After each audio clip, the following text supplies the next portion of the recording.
If you have an old 401k from a previous job and you're trying to do a 401k rollover into an IRA or your new 401k plan, you're gonna wanna watch this video till the end. I've helped clients with this exact thing hundreds of times over the 10 years of being a financial advisor, and the good news is the process is a lot easier and more streamlined now than it was in the past. Let's say that the old 401k plan is with Voya. You'll want to call Voya and ask for the following information. First, ask for the total vested balance. Then you'll want to find out, does the account have 100% traditional style funds, aka pre-tax dollars? Or does the account have 100% Roth style funds inside of it? Or does it have a mix of the two?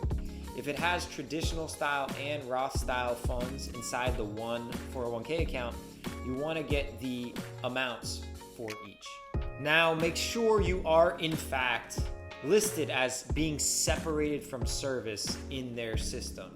This process doesn't work unless you are in fact listed as no longer working at that company.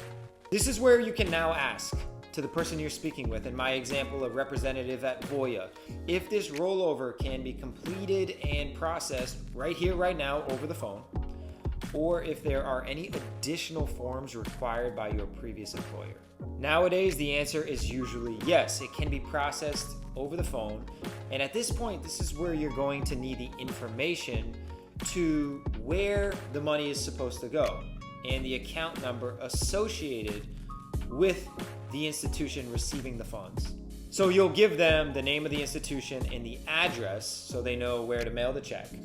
You will also give them the account number or numbers associated with the institution, so when the institution receives the money, they know where to apply those dollars.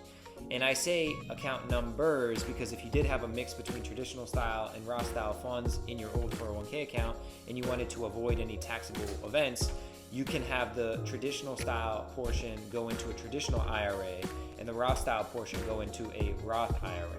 Lastly, be aware that they're going to ask you if you already read the special tax notice.